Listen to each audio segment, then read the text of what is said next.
Doctor Babasaheb Ambedkar यांच्या 134वी जयंती व त्या निमित्ताने संविधानाच्या अमृत महोत्सवी वर्षाच्या जागर या कार्यक्रमात उपस्थित असलेले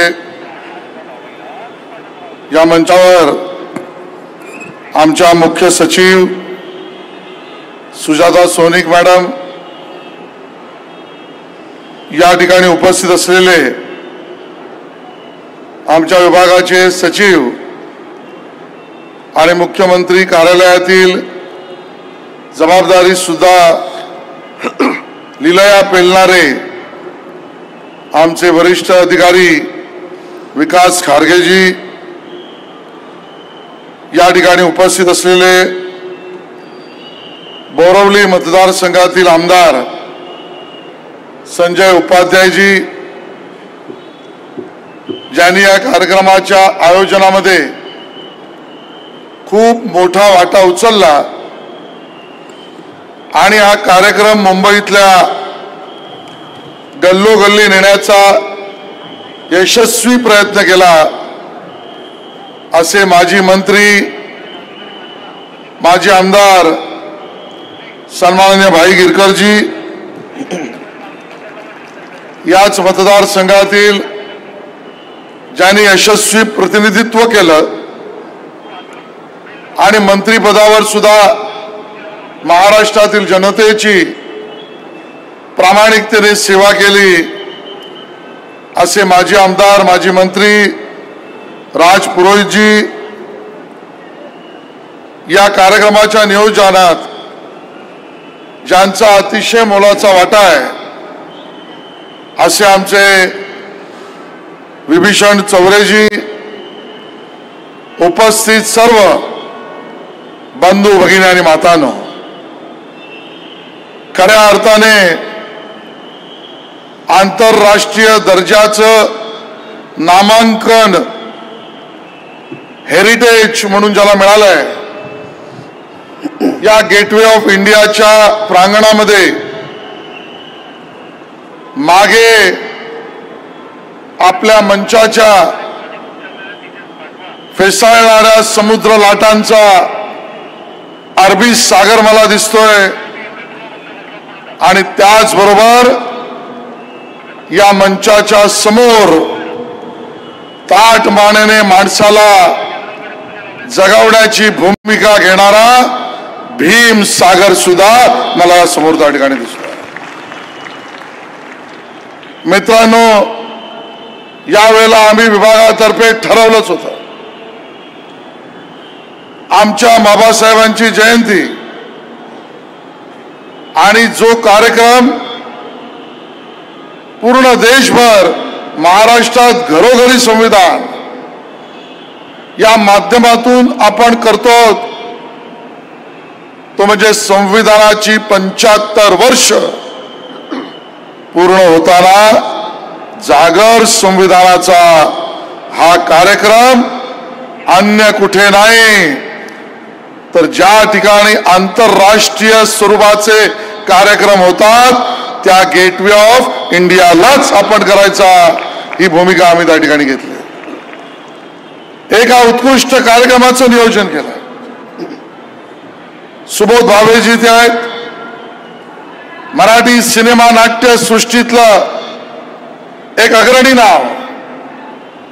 जसा जसा कार्यक्रम पुढे जाईल, आमचे सुरेश वाडकरजी असतील, आदर्श शिंदे असतील, त्या ठिकाणी नंदेश उमाप असतील, मिलिंद शिंदे असतील, अन्य आमच्या सगळेच कलाकार मॅडम प्रयत्नपूर्वक हा एक उत्तम असा कार्यक्रम संगीत, नाटक आणि नृत्य या तिघांचाही संगम, मी असं म्हटलं तर चुकीचं होणार नाही, या एवढ्या ग्रँड स्केलवर आपल्या बाबासाहेबांच्या जयंतीचा कार्यक्रम या स्केलवर पहिल्यांदाच आपण त्या ठिकाणी करतो, याचा मला अभिमान आहे. आणि कारण पण आहे, ते दिवस ज्या वेळेला पारतंत्र्यामध्ये असलेला आपला देश स्वतंत्र करण्यासाठीचा संघर्ष अनेकांनी बलिदान दिली, त्या तपस्या, बलिदान, आंदोलन, क्रांतिकारकांचे उठाव, या सगळ्यातून भारत स्वतंत्र झाला.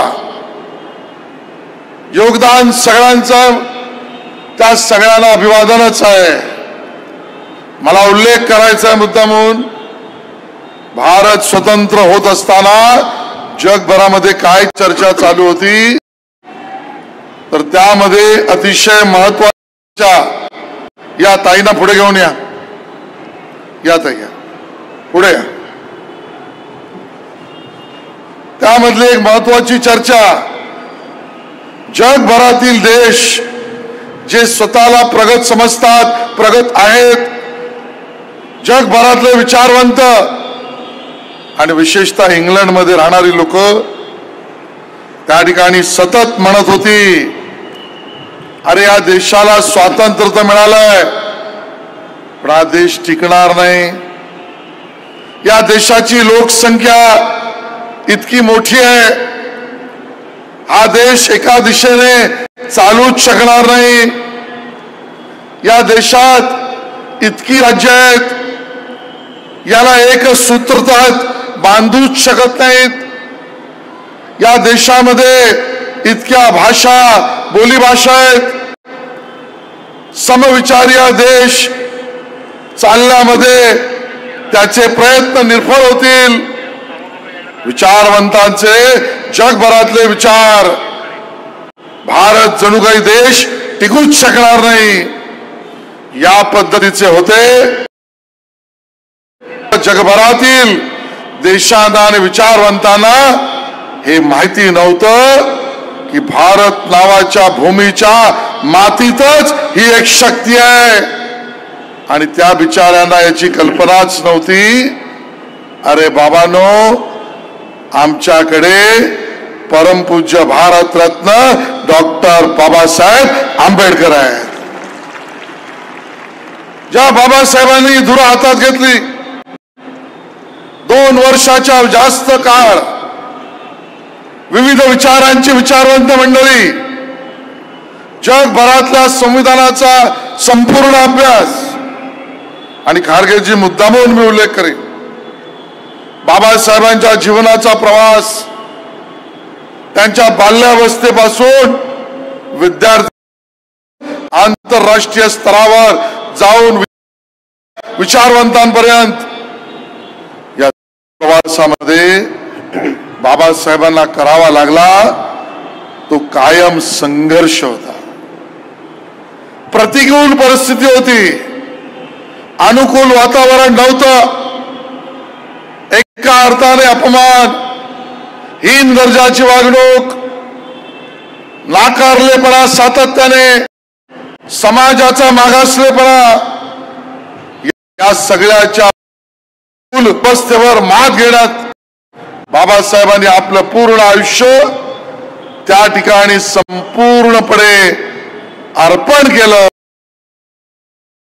संविधान बनवतील तर त्यावेळेलाही भाई लोक विचार करत होती की बाबासाहेबांचं संविधान कसं असेल. पण स्वतःचं जीवन व्यतीत केल्यानंतर सुद्धा बाबासाहेबांनी त्या ठिकाणी पक्षपातीपणाचं संविधान नाही, तर संविधान समाज संधीचं संविधान केलं. आणि म्हणून आज गरिबातील गरीब माणूस या देशामध्ये त्याला समान संधी आहे. गरीब असो श्रीमंत, त्याच्या असलेल्या पुंजीवर नाही, बाबासाहेबांच्या संविधानामुळे त्याला गरीबालाही एक मत, श्रीमंतालाही एकच मत देण्याचा अधिकार मिळाला. असं म्हटलं तर चुकीचं होणार नाही. जगभरामध्ये सर्वात जास्त लोकसंख्येच्या देशात लोकशाही प्रक्रियेत चालणारा संविधानिक देश कुठला असेल तर तो आपला भारत आहे, कारण ती ताकद बाबासाहेबांच्या संविधानात आहे. आणि म्हणून ज्यावेळेला आपण याची 75 वर्ष पूर्ण करतो त्यावेळेला राज्यभर कार्यक्रमाचं आयोजन महसूल विभाग खारगे साहेब म्हणाले चित्ररथ घेऊन चाललोत, सांस्कृतिक कार्यक्रम घेऊन चाललोत, उद्देशिकांचं वाचन चालू आहे, चर्चा संगोष्ठी चालू आहेत. पण माझी विनंती राहील या आपल्या संविधानावर 140 कोटीचा देश समान विचाराने चालतो हे उदाहरण जगात कुठेच नाही. आणि म्हणून केवळ महाराष्ट्र आणि भारत नाही, महाराष्ट्र सरकारचा सांस्कृतिक विभाग खारगे साहेब यामध्ये अग्रिम भूमिका घेऊन अमेरिकेतल्या एका विद्यापीठात आणि युरोपातल्या एका विद्यापीठात पण आपला शोध निबंध मांडून चर्चा असं घडवेल की हे बाबासाहेबांचं विचार आणि हे संविधान जगाने पाहिलं पाहिजे. त्या कार्यक्रमाचंही नियोजन आपल्याला करायचं आहे. आणि म्हणून जास्त वेळ न घेता आपण आणि या संगीताच्या कार्यक्रमामध्ये मी जास्त वेळ घेत नाही. आपल्या सगळ्यांना एवढ्या मोठ्या प्रमाणात उपस्थित झाल्याबद्दल धन्यवाद व्यक्त करतो. आणि जागर संविधानाचा गौरव आपल्या भारतरत्न परमपूज्य डॉक्टर बाबासाहेब आंबेडकरांचा या कार्यक्रमाला सुरुवात करूया. धन्यवाद. जय हिंद, जय महाराष्ट्र, जय भीम. धन्यवाद आशिषजी. मी